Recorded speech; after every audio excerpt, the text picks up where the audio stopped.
Hello everyone, welcome back to my channel Way to Commerce. So in this video I will be discussing the important questions of Unit 2 Principles of Marketing. Principle of Marketing के जो Unit 2 है उसमें कौन कौन से आपके important questions हैं. So the first question is, what is meant by segmentation? Describe different bases of segmentation. Also write significance of segmentation process. So segmentation हमारा किसका पार्ट है? Segmentation हमारा मार्केट सिलेक्शन का पार्ट है ना, फर्स्ट पार्ट. तो यहाँ पे आप एक लाइन में मार्केट सिलेक्शन लिख सकते हो कि मार्केट सिलेक्शन के हमारे तीन फर्दर पॉइंट्स या सब पॉइंट्स होते हैं, जैसे हम एसटीपी बोलते हैं, सेगमेंटेशन, टारगेटिंग एंड पोजीशनिंग. फिर आप सेगमेंटेशन स्टार्ट कर सकते हो. सेगमेंटेशन को अच्छे से समझा दिया, फिर उसके जो डिफरेंट बेसिस हैं, आप सेगमेंटेशन किस किस बेसिस पे कर सकते हो, जैसे डेमोग्राफिक, ज्योग्राफिक, एक्सेट्रा एक्सेट्रा, वो सारे बेसिस लिख दिए. जब भी आप लिखोगे ना डिफरेंट बेसिस, तो उसमें एक एग्जाम्पल कोड करना हर एक बेसिस का, ठीक है. फिर थर्ड पार्ट क्वेश्चन का बोलता है कि right the significance of segmentation. Significance मतलब इंपॉर्टेंस, क्या फायदा है मार्केट को सेगमेंट करने का, ठीक है. वो इंपॉर्टेंस सब पॉइंट्स में लिख देना. अगर ये क्वेश्चन 15 मार्क्स का है तो फर्स्ट पार्ट आपका 7 मार्क्स का हो जाएगा, सेकंड पार्ट आपका 8 मार्क्स का हो जाएगा. अगर यही क्वेश्चन सिर्फ आपका 8 मार्क्स का है तो 4 मार्क्स के हिसाब से अपने इस क्वेश्चन को डिवाइड कर लेना. मतलब फर्स्ट पार्ट जो है आपका 4 मार्क्स का हो गया, जिसमें आपने मीनिंग समझा दिया सेगमेंटेशन का. फिर उसके बाद आपने बेसिस आप 4 बेसिस लिख देना ब्रॉड, ठीक है. फिर उसके बाद आपको इंपॉर्टेंस 4 इंपॉर्टेंस लिख देना विद एग्जांपल्स, खत्म. Then next question is, write a short note on positioning of the product. Explain some of the important bases of the product positioning. Give suitable examples.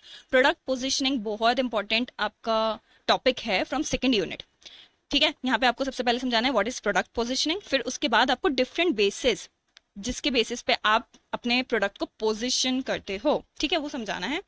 फिर उसके बाद आपको कुछ एग्जाम्पल्स कोट करने हैं, हर बेसिस में ही एक एक एग्जाम्पल डालना होगा, ठीक है. Then next question, define consumer behavior. Discuss the role of social and psychological factors in taking the purchase decision by the buyer. तो यहाँ पे सबसे पहले कंज्यूमर बिहेवियर क्या होता है उसको समझाना है.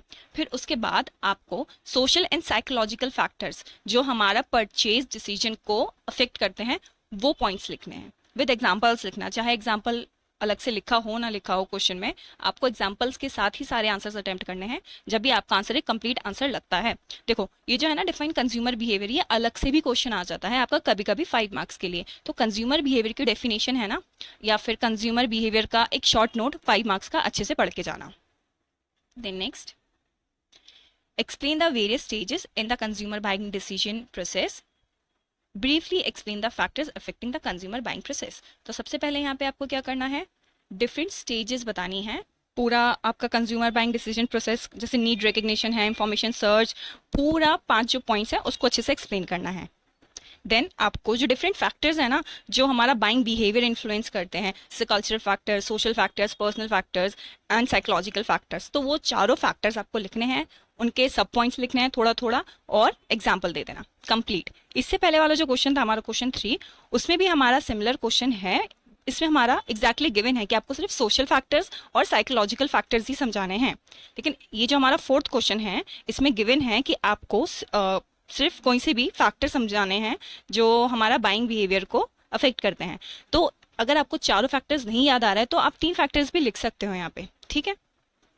देन इंपॉर्टेंट टॉपिक्स जो हमारे यूनिट 2 में हमें कवर करने हैं, जिससे हम 90% या more than 90% answers question paper में अटेम्प्ट कर पाएंगे एग्जाम में. So the first is consumer behaviour. इसमें शॉर्ट नोट भी आ सकता है अलग से, इसलिए कंज्यूमर बिहेवियर बहुत इंपॉर्टेंट टॉपिक है.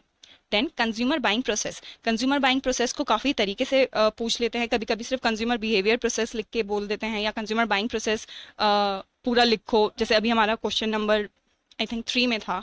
तो consumer buying process is very important. Then factors affecting consumer buying process, वो चारों factors, cultural, social, personal and psychological factor.